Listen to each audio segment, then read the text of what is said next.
हरियाणा के विधानसभा चुनाव में सबसे ज्यादा टिकट कटने की जिसकी चर्चा रही वो थे रामविलास शर्मा, जो कि बीजेपी के प्रदेश अध्यक्ष रह चुके हैं और मंत्री भी रहे हुए हैं। रामविलास शर्मा जी का टिकट काटकर महेंद्रगढ़ से कंवर सिंह यादव जी को टिकट दिया गया। जी। सर, आप में ऐसी क्या खास बात थी कि इतने कद्दावर नेता का टिकट काटकर आपको टिकट दिया गया, जबकि वो नामांकन भी भर चुके थे? देखिए कि मैं भारतीय जनता पार्टी का एक साधारण कार्यकर्ता हूँ। साधारण तो नहीं है सर।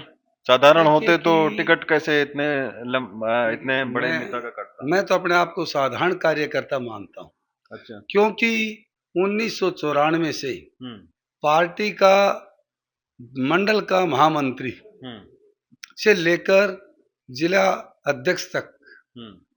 अनेक ऐसे दायित्व मिले हैं हम्म। काम करने के लिए। वो कार्यकर्ता की हैसियत से मैंने पद नहीं, एक जिम्मेवारी होती है, उस जिम्मेवारी का मैंने ईमानदारी से निर्वहन किया। कब आपको पता चला कि आपको टिकट मिल रही है? मेरे को टिकट मिली उस टाइम मैं सो रहा था। मैंने तो सोच नहीं था कि भाई, मैंने तो ये विचार था कि रामविलास जी को ही मिलेगी टिकट। तो हम्म। जब फॉर्म भी भर दिया था तो हम्म। मैं अपने मन से निश्चित था, हम्म। आज शर्मा जी को टिकट मिलेगी, काम करेंगे। तब मुझे जगाया कि टीवी के ऊपर आपका नाम है। अच्छा। तब मुझे पता लगा कि टिकट मुझे मिल गई।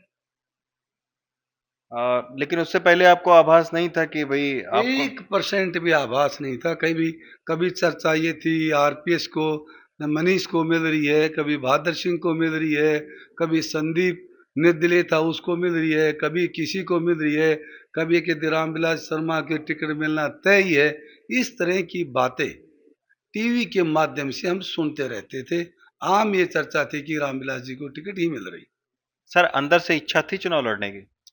चुनाव लड़ने की इच्छा तो कार्यकर्ता जब लोगों के बीच में काम करता है और लंबे समय तक करता है हम्म। तो एक भावना तो होती है। हम्म। यदि पार्टी अवसर देगी तो चुनाव लड़ेंगे, हम्म। ये मेरे मन में एक भाव था। पार्टी ने जिम्मेवारी दी तो चुनाव लड़ेंगे और कार्यकर्ताओं के साथ कंधे से कंधा मिलाकर लड़ेंगे। अच्छा सर, आप रामविलास शर्मा जी के साथ में भी बहुत लंबे समय से हैं। जब आपको टिकट मिला, जी। उसके बाद में खबरें आई कि चूंकि नामांकन वो भर चुके थे, उनके नाराजगी की भी खबरें आई। टिकट मिलने के बाद आपकी मुलाकात हुई, आपसे क्या बोले? उनका आशीर्वाद है आपके साथ में? टिकट मिलने के बाद हम्म। नेक्स्ट डे हम्म। नामांकन भरना था हम्म। और उस नामांकन भरने से पहले, हम्म। हवन से पहले, मैं माननीय रामविलास जी का आशीर्वाद लेने के लिए उसके रेजिडेंस पे गया हम्म। और उन्होंने अपने छाती से लगाकर मुझे आशीर्वाद दिया और कहा कि मुझे खुशी है कि पार्टी के कार्यकर्ता पर पार्टी ने विचार किया। जिस साथी के साथ हमने, बोले गुरु चेला का ये साथ है, हम्म। क्योंकि जिस भाव से हमने काम किया, हम्म। जिस ईमानदारी से काम किया, पूरा जिला इस बात का गवाह है हमने कितनी निष्ठा और ईमानदारी से काम किया। बताने की जरूरत नहीं है। जिस कार्यकर्ता से आप बात करेंगे वो कार्यकर्ता ये महसूस करेगा कि इतना काम कोई कर नहीं सकता।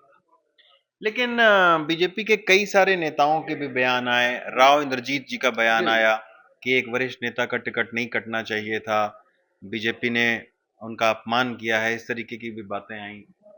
देखिए, वो पार्टी के वरिष्ठ नेता है, उनके बारे में मैं कुछ कह नहीं सकता, हम्म।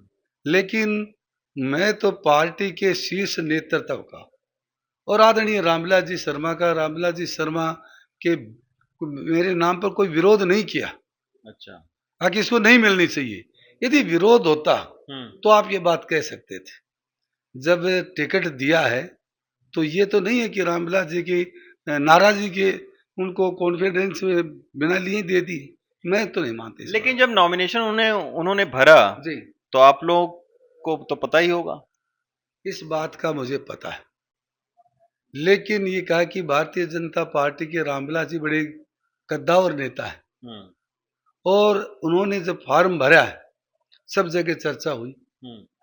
जब पार्टी की उस टाइम डिक्लेयर नहीं हुआ था टिकट किसको मिले, जब डिक्लेयर हुआ रामविलास जी के बजाय टिकट कंवर सिंह को दे दी, उन्होंने अपना नाम वापस ले लिया।